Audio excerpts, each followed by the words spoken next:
Hello everyone, this is summer Goswami from muscle monster. तो आज हम लोग बात करने वाले हैं बीएमआर के ऊपर। बीएमआर होता क्या है? आपका बेसिक मेटाबॉलिक रेट। आपके बॉडी कितना कैलोरी कंज्यूम कर रहे हैं उसके ऊपर डिपेंड करता है कि आपका बीएमआर हाई है या लो है। तो मेनली हमको पहले जानना ज़रूरी है कि मेटाबॉलिज्म क्या होता है। तो मेटाबॉलिज्म आपका बॉडी का कितना कैलोरी आप बर्न कर पाते हो उसी के ऊपर डिपेंड करता है कि आपका मेटाबॉलिज्म फास्ट है या आपका मेटाबॉलिज्म स्लो है। तो इन दोनों में से कौन सा बेटर है उसके ऊपर बात करते हैं। तो स्लो मेटाबॉलिज्म मेरे हिसाब से और सबके हिसाब से ही आपका ठीक नहीं होता। आपके बॉडी के लिए स्लो मेटाबॉलिज्म का मतलब यही है कि आप कुछ भी जो भी खाना खा रहे हो वो ढंग से आपके बॉडी में लग नहीं रहा है, क्योंकि आपका बॉडी उतना कैलोरी बर्न नहीं कर पा रहा है।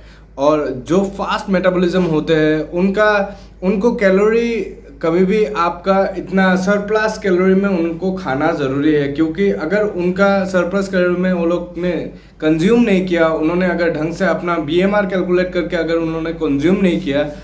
अगर आपका दो टाइप के लोग होते हैं, कुछ ओवरवेट आदमी होते हैं और कुछ स्किनी होते हैं।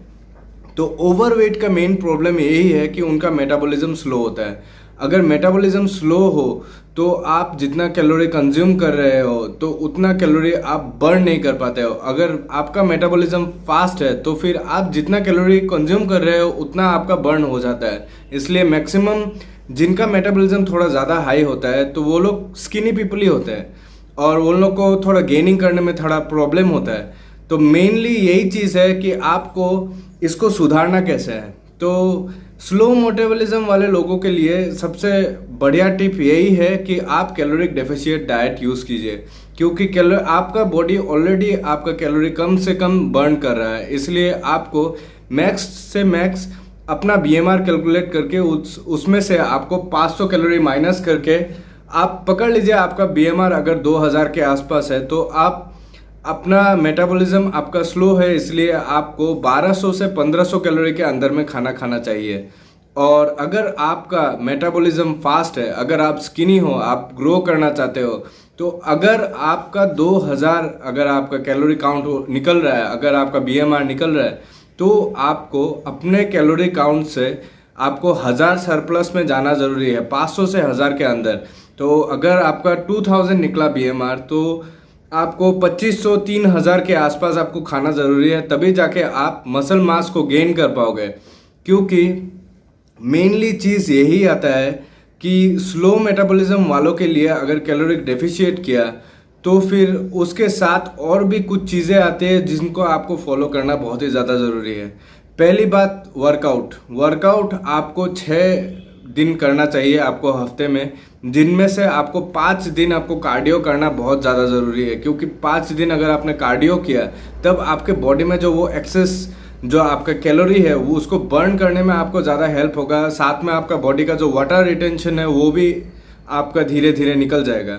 और जो स्किनी लोग होते हैं उनके लिए हफ्ते में 2 बार कार्डियो करना तो बहुत ही ज़्यादा ज़रूरी है, क्योंकि अगर कार्डियो नहीं किया वो आपके ओवरऑल लंग्स के, आपका रेस्पिरेटरी हेल्थ के लिए बहुत अच्छा होता है। तो 2 बार आपको कार्डियो जैसे भी करना है और हफ्ते में जैसे भी 4 दिन आपको वर्कआउट करना ही है।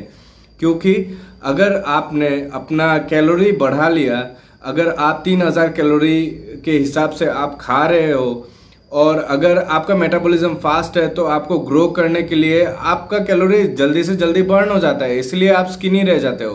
तो आपको जल्दी से जल्दी ज़्यादा से ज़्यादा आपको 3 से 4 दिन ही वर्कआउट करना है, ताकि आपका बॉडी भी थोड़ा बहुत वो आपका कैलोरी को आपके अंदर में ले पाए और आप ग्रो कर पाए। और स्लो मेटाबॉलिज्म वालों के लिए सबसे बढ़िया बात यही है कि आप 5 दिन कार्डियो कर सकते हो और 6 दिन आपको वर्कआउट करना है, ताकि आप अपना जो एक्सेस जो आपका फैट्स है, जो आपका जमा हो गया है, उसको आपको बर्न करना है जल्दी से जल्दी। और आपको डाइट भी ऐसा प्लान करना है जिसमें आपको गंदा डाइट नहीं लेना है। और 3 आवर्स के बिटवीन में आपको खाते रहना बहुत ज़्यादा ज़रूरी है, क्योंकि आपका मेटाबॉलिज्म स्लो है। अगर आपने ये सोचा कि आप मोटे हो और आप अगर आज आपने खाया नहीं, आपने फास्टिंग रख लिया, तो उससे आपका मेटाबॉलिज्म फास्ट नहीं होगा। मेटाबॉलिज्म तभी फास्ट होगा जब आप खाते रहोगे, आपके अंदर में खाना जाएगा, उस खाने को बर्न करने के लिए आपका ज़्यादा से ज़्यादा आपका मेटाबॉलिज्म आपका फास्ट होगा। तो इसी साथ आपका ये मेटाबॉलिज्म के ऊपर में आपको बीएमआर कैसे कैलकुलेट करना है उसके ऊपर में हम लोग का एक अलग सा वीडियो आने वाला है। और अगर आपने पहले के वीडियोस को आपने नहीं देखा है तो आई बटन में उसका डिस्क्रिप्शन दिया रहेगा। और साथ में आप हमारे चैनल से जुड़े रहिए, हमको और प्यार दीजिए, चैनल को लाइक कीजिए, सब्सक्राइब कीजिए, और अगर कुछ डाउट हो तो आप कमेंट करके पूछ सकते हो। Thank you, this is summer Goswami signing out.